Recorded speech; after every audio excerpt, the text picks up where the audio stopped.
రే హర్ష చెప్పు, ఆ అమ్మాయి జుట్టు ఎందుకు బీకేవరా? మరి ఆ అమ్మాయి నువ్వేం పీకలేవన్నది, అందుకే జుట్టు పీకా. వాళ్ళ అమ్మాయి దాకా ఇంటికి వచ్చి పెద్ద గొంతేసుకొని గొడవ చేసిందిరా. అందుకే వాళ్ళ ఆయన పారిపోయాడు.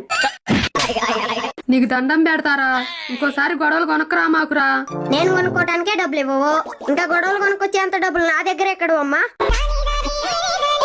రే ఇక నువ్వు మారవా?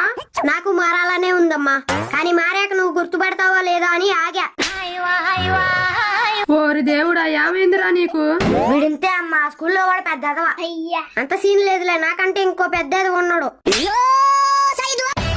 ఇదిగో ఇంతేనమ్మా, అస్సలు తగ్గడు. నా ఇష్టం తగ్గొచ్చినప్పుడు తగ్గుతా. నాకు డౌటే, రేపు పరీక్షలు అలా రాస్తాడో ఏంటో. ఏం పర్వాలేదులే ప్రభా, నారు పోసినోడే నీరు కూడా పోస్తాడు. మరి అలా అయితే పాఠం చెప్పినోడే పరీక్ష రాయాలిగా.